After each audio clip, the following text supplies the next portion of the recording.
Growing up, I was always the fat kid. From as far back as I can remember, I was bigger than most of the other kids.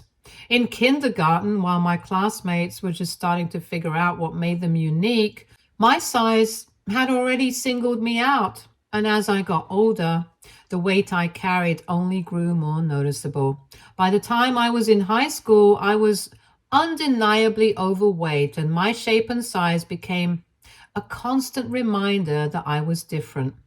College wasn't much different. While some of my peers began to discover who they were or explore new sides of themselves, I remained wrapped in that same identity, overweight and sometimes struggling with it. Being the bigger kid wasn't easy. It opened me up to constant teasing, mockery, and hurtful comments from those who didn't know or didn't care to understand me. Growing up, I was bullied more than I like to remember. Classmates made fun of me relentlessly. Their words chipped away at me, leaving deep insecurities and self-doubt that at times felt impossible to shake.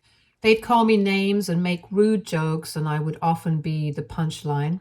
I was always singled out, like I was somehow less deserving of kindness or friendship. I was constantly left out of games, parties, gatherings.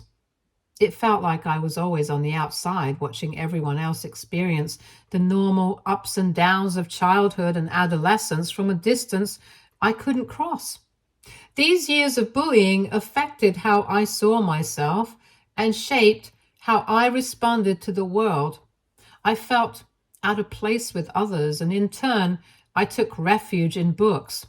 I immersed myself in novels and stories that allowed me to escape the everyday struggles I faced. Books didn't judge me. They didn't look at me with ridicule.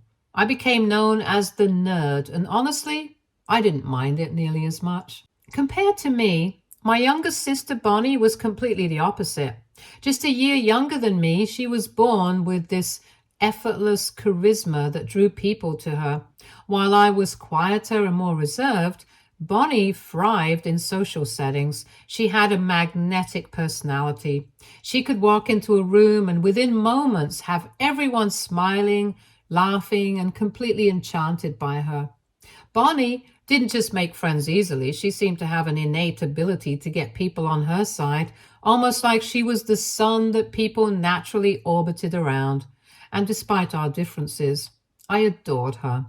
I took my role as her big sister seriously, feeling a fierce protectiveness whenever she needed it. When she started attending the same high school as me, I was thrilled. In the beginning, being Bonnie's older sister made me feel proud, like I had a special place in her life. But as she got older, things started to change. As Bonnie settled into high school and began to form her own identity, I began to see a shift in how she viewed me. She started noticing how different we really were and how differently we were both treated. Where I was the bookish, introverted type, she was vibrant and popular, someone who quickly found her place among the cool crowd. I watched as she became aware of my quirks and insecurities, the same things that made others see me as uncool. And once Bonnie made new friends, she started to drift away from me. She would then try to actively ignore me or avoid me at school. That hurt. It really bothered me to see my own sibling view me as someone lesser. Nevertheless, I tried my best to accept her choice, to give her the space she seemed to want, even though it stung to feel like I was losing not just my sister, but my friend.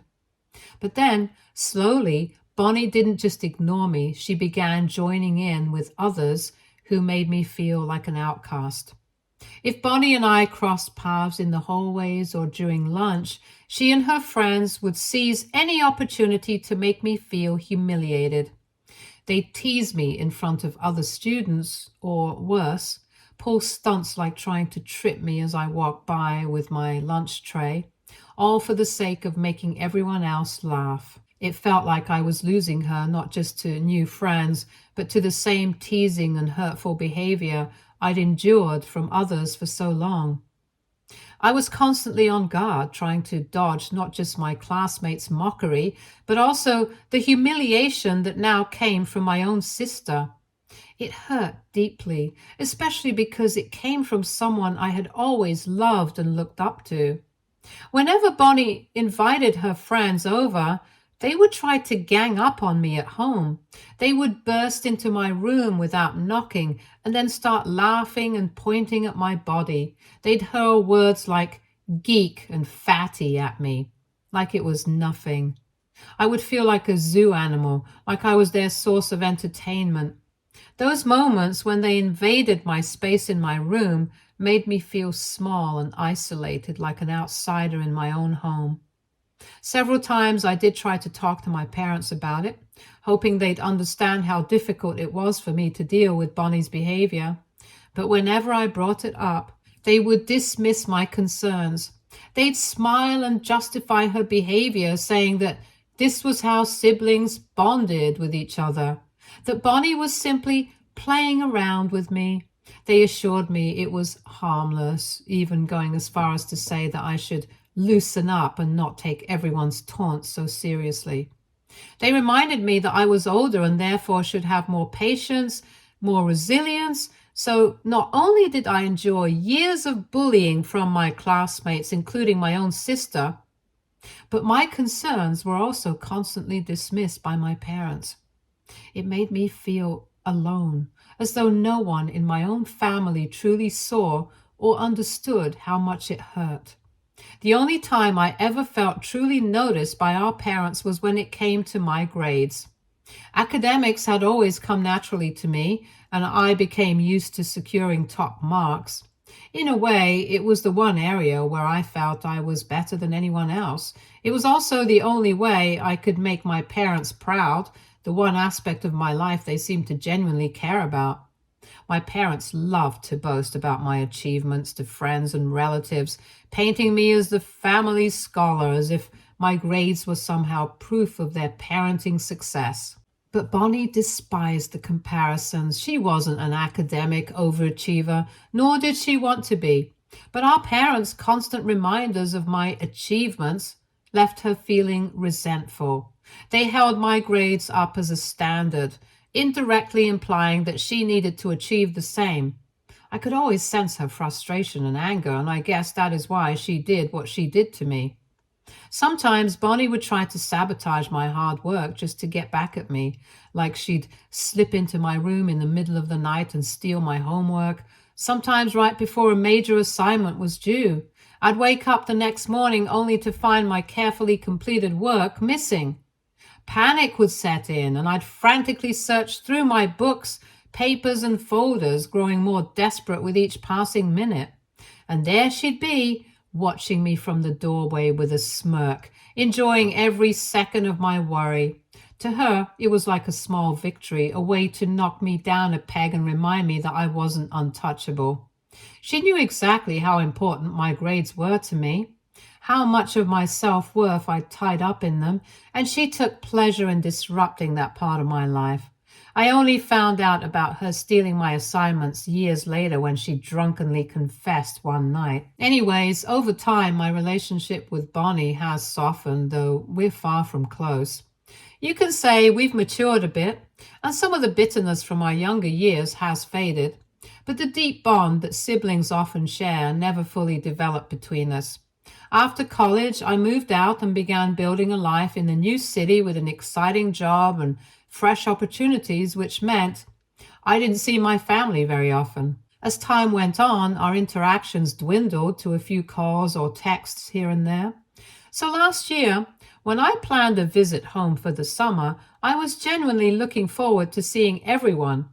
It had been a while since we'd all gathered as a family, and I was eager to catch up and reconnect. But things didn't go quite as I had hoped. Our family lunch started pleasantly enough. Everyone seemed happy to see me, and for a while it felt like old times. That changed, though, when Bonnie suddenly announced her engagement.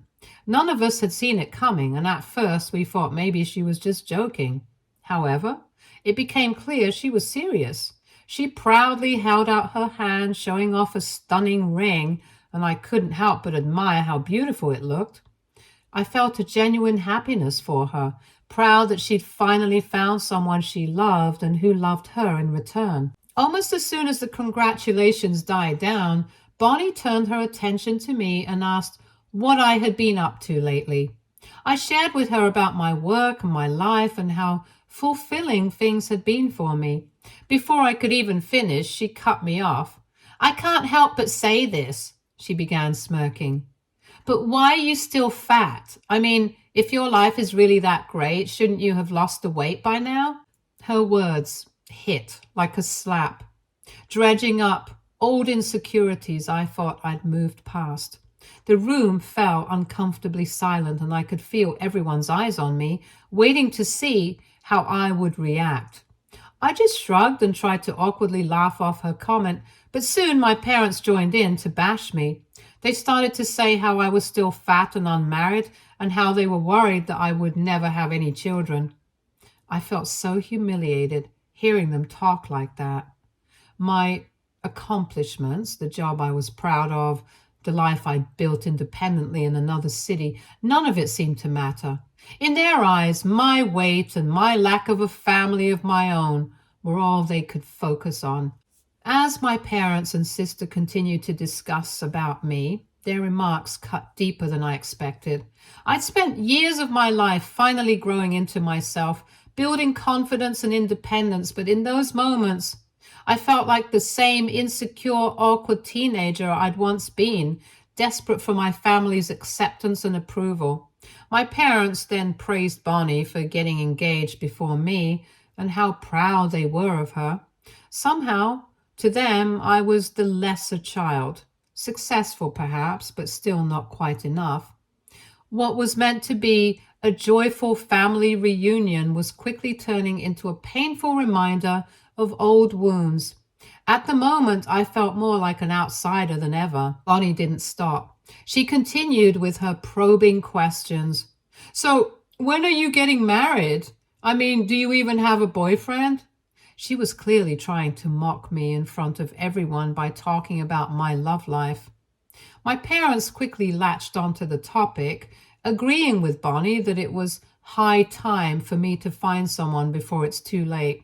They pointed out how Bonnie, being younger, was settling down before me, while I, being the older one, was still wasting away my life away on my job. I tried to push back, explaining that I loved my life the way it was, that I'd found fulfillment in my career and independence. My job paid me really well, and I was really passionate about my work. And also, why did I have to find a man or have a child? I am content just the way I am. But my words didn't seem to land. My mom especially seemed dismissive, giving me a pointed look as she taunted. "What's the point of earning all that money if you don't have anyone to come home to?" It was as though she couldn't fathom that happiness could exist outside of marriage or family. I felt the familiar feeling of being misunderstood, of my life choices being undervalued. This was my family, the people who were supposed to know me best, yet they seemed so focused on a version of happiness that wasn't my own. I had come home looking for connection and warmth, but what I found instead was judgment and taunts. Bonnie then started to say how she expected me to at least have a +1 by the time her wedding rolled around. She told me that she didn't want people thinking her sister was some old, miserable woman, all alone while she was getting married. The comment stung. I just shook my head and told her that I would try. This is when my parents told me, matter-of-factly, that since Bonnie's wedding was almost a year away, even if I couldn't manage to find a partner, I would at least try to lose weight and look more presentable for her wedding. They told me that maybe after I lost weight, it would be easier for me to attract a man. Bonnie agreed with my parents and told me that she wanted me to lose a few pounds at least. I sat there, stunned and ashamed, feeling an ache I hadn't felt in years. How could my family talk to me this way? Did I really deserve their cruel words just because I was overweight? Was I supposed to have any feeling just because I was fat? I mean, I was a normal human being like them. I functioned normally as everyone else. I never saw my weight as a hindrance. So why were they? I even dated men who liked me just the way I was. Yet my parents and Barney were making it seem somehow my weight prevented me from finding love or from men approaching me when it wasn't even true. I wanted to defend myself, to tell them how hurtful their words were, but I felt frozen, unable to find the right words. Their words transported me back to high school, to the painful days when my weight made me a target. I hated how casually my family could bring up my biggest insecurities and not even care about how they made me feel. So I sat there holding in my pain and let the conversation eventually drift into something else. After that visit to my family, when I came back home, I threw myself into losing weight with a level of determination I hadn't known I had. It started as a way to prove something to my family, but over time, it became more personal. I joined the gym, committed to a strict diet, and even hired a personal trainer. My trainer has been a lifesaver. Having gone through her own transformation from being overweight to reaching a healthy weight, she knew precisely how to guide me through a journey that was customized just for me. She designed a regimen tailored to my goals and supported me every step of the way, pushing me while also reminding me to give myself grace whenever I faltered. This time, it all seemed to click. I began to lose weight steadily, and as the pounds came off, I felt lighter, not just physically, but emotionally too. For the first time in my life, I started to feel and look different. My confidence shot up immediately. I used to think that losing weight wouldn't have that big of an impact, but it truly has. People view me differently now. Strangers are kinder, more attentive. Friends and colleagues see me with a new respect, and I can't deny that this feels like a kind of validation I'd never experienced before. It's as if I've suddenly become visible in a way I hadn't been. With my new body came a new sense of style. I changed my entire wardrobe, filling it with clothes I'd only dreamed of wearing. I even went for a complete hair makeover, trying a style that's bold and modern, one I would have been too shy to attempt in the past. Maybe it sounds extravagant, but I've never felt this good. I look in the mirror now and I hardly recognize the person staring back. It's like meeting a version of myself I never knew could exist. I'm proud of how far I've come, not just because of the weight loss, but because of the confidence and self-assurance that's come with it. Anyways, since Bonnie's wedding is now 2 weeks away, my family has asked me to fly down and join them for lunch next week so they can discuss some final plans for her wedding. However, I don't feel like going home. I don't want my family to taunt me again and make me feel small, especially after I've finally started feeling good about myself for the first time in a long while. I don't even want to attend Bonnie's wedding anymore after the way she and my parents have treated me. But I know that if I don't go, they'll be really upset and give me a long lecture about how family is family, and no matter how hurt I feel, I should be there for Bonnie's big day. So I just want to know, AITA, if I don't attend my sister's wedding? Update 1. Wow, I'm overwhelmed by everybody's reaction. Some of your suggestions are honestly hilarious. I can't believe you're actually encouraging me to show up and mess with my sister now that I've lost all this weight. Growing up as the fat kid really messed with my self-esteem, especially when it came to how I saw myself. I struggled with self-doubt for a long time, always feeling like I wasn't good enough or didn't measure up to others. But reading all your comments has been a game changer. It's like you've helped me see myself in a whole new way, and I'm finally starting to feel more confident than I ever have. In fact, I'm now seriously thinking about showing up to my family's lunch and surprising everyone. They haven't seen me in so long, and since I'm not on social media, they have no idea about the weight I've lost. It would be interesting to see how they react. Update 2. Okay, Reddit, you all are not ready for this update. Grab your popcorn because this is about to get good. I decided to fly down to attend my family's lunch as I had updated before.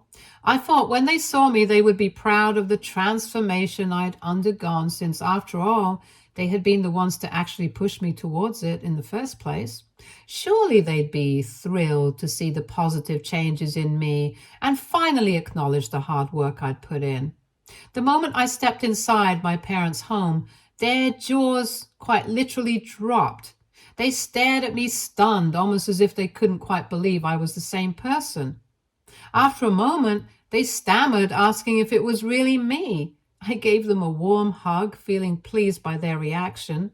They complimented my appearance repeatedly, telling me how lovely I looked and how they can't believe it's really me. However, when Bonnie arrived, things took a different turn. She didn't even notice me at first, ignoring me as if I were invisible, much like she'd done so many times in the past. But when I stood up to greet her, she did a double take. Her eyes widening in surprise, she let out a strange, almost forced laugh before reaching over and pressing her fingers against my stomach, wide-eyed as though she needed proof that I had really lost all that weight. My parents laughed at her reaction and told her how they couldn't believe it either at first. As we settled into lunch, the conversation revolved around my transformation. Bonnie and my parents peppered me with questions about how I'd managed it, marveling repeatedly at how different I looked. There was a sense of disbelief in their voices, as if they'd never truly thought I could look any other way. Bonnie especially kept repeating how she never expected me to change so drastically after losing weight. She remarked, "When I first asked you to lose weight, I never expected you to look this pretty. I didn't even know you had that jawline and those ankles beneath all that fat." I paused, trying to keep my composure, and gave her a smile before reminding her, "Bonnie, I've always been pretty. Losing weight just enhanced my features." However, Bonnie argued that it wasn't just that, and there was something really different about me. She then had the nerve to ask, "Did you have some surgeries done on yourself? Because there's no way you look this good by yourself." I could feel my blood start to boil. The audacity to think I needed surgeries to look good when in fact I had worked so hard to look the way I did. I looked her straight in the eye and said, "Wow, Bonnie, it's amazing that you think that little of me. No surgery, just a lot of hard work and self-love, something you might want to try sometime." Bonnie's face shifted from surprise to annoyance, but I didn't care. It felt good to finally speak up and put her in her place. Before she could respond, my parents jumped in, stepping in to smooth things over in their own way. "You shouldn't be offended," my mom said. "The three of us have just never seen you look this way before. Honestly, you look even more beautiful now than Bonnie does, and she's the one getting married."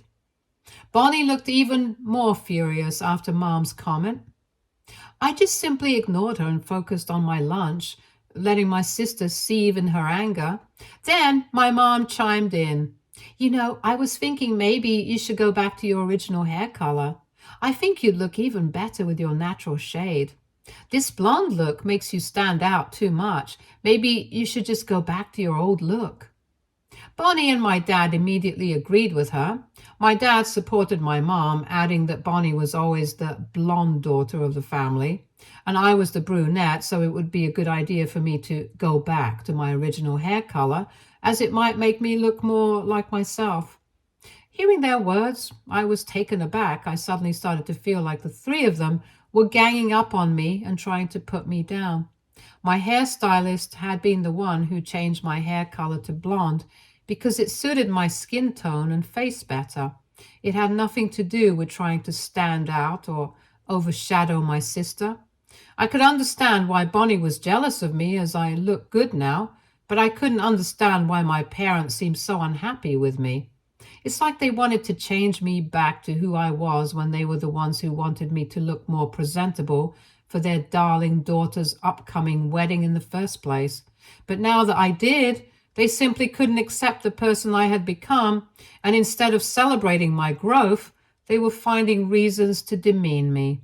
I finally asked my parents, What's your problem? Why can't I be a blonde also? Does my sister own that color or something? I paused, feeling frustrated. No, she doesn't. I can be blonde or brunette. It's my choice. Why does it even matter to you so much? I couldn't understand why they were so fixated on me going back to the way I used to be, as if my appearance needed to fit into who I was before. My mom scoffed at me and argued that I was knowingly trying to sabotage Bonnie's upcoming wedding by trying to stand out with my appearance. Bonnie chimed in as well, saying that with my weight loss, I was already going to stand out. So did I really need to take her hair color too? My dad, as usual, sided with them, telling me I was being difficult for no reason and that as Bonnie's sister, I should be more understanding. I couldn't believe what I was hearing. It wasn't about stealing anything. It was about me having the freedom to choose what made me feel good. But instead of supporting that, they were all focused on how it might make Bonnie uncomfortable. You know what? I'm done with this, I said, the words almost burning as they left my mouth. The three of you are so caught up in your own negativity that you can't even accept that I've changed. Truth is, I've always been amazing just the way I am, but none of you ever saw it. Now, after I've lost weight, it's still not good enough for you. No matter what I do, it's never enough. I paused for a moment, letting the weight of my words sink in. They just stared at me, but it didn't matter. I was done holding back. Since you all have so much to say about me, I think it's time I gave you some unsolicited advice, just like you love to give me. I turned to my mom first, feeling the words rise up inside me like a flood. Mom, I really hate how loose the skin is around your eyes, and your lips, they droop on one side when you laugh. I can't help but notice all your crooked teeth, and honestly, it's just disgusting to me. Dad, I began, my tone sharp, you're bold. You really have no right to say anything about anyone's hair or their hair color. How are you going to criticize someone's looks when you can't even keep a full head of hair? I saw his face tighten, but I wasn't done yet. Lastly, I turned to Bonnie. And you, don't ever talk down to me again. Between the two of us, I've always been the better-looking sibling. But now, with all the weight I've lost, you look even fatter than me. Just look at those chubby arms of yours. Bonnie's face turned bright red in embarrassment, and she looked like she was about to burst out crying. I then lifted my glass, finished my drink in one go, and gave them a smirk before walking out, leaving them all shocked and speechless. I said what I had to say. I couldn't believe these words had actually left my mouth, but I didn't regret it one bit. After years of being the subject of their criticism, they deserved to be humiliated like that. After that lunch, I flew straight back home. I did not want to stay behind and attend Bonnie's wedding. Since then, my phone has been blowing up with voicemails and messages from my parents and Bonnie. They've been calling me rude and foul-mouthed for the way I talked to them, and just left. Mom is even insisting that I should fly down and attend Bonnie's wedding, saying it won't look good to her in-laws if I'm not there. Update 3. Hey, so I ended up skipping Bonnie's wedding. Thanks to all of your ideas, instead of going back home to attend, I decided to treat myself to an impromptu staycation at a 5-star resort. It was honestly one of the best decisions I've made in a long time. I spent the weekend doing whatever made me happy. No drama, no pressure, just pure relaxation. I pampered myself with a spa day, binge-watched my favorite shows, and even explored some new spots in the city I've been wanting to check out. I've also gone ahead and blocked my family so they won't be able to contact me again. I'm tired of being bullied by them and just want to stay away from all the toxicity and drama. Right now, I'm focused on taking care of myself. Stay tuned for more stories from our girl relationships.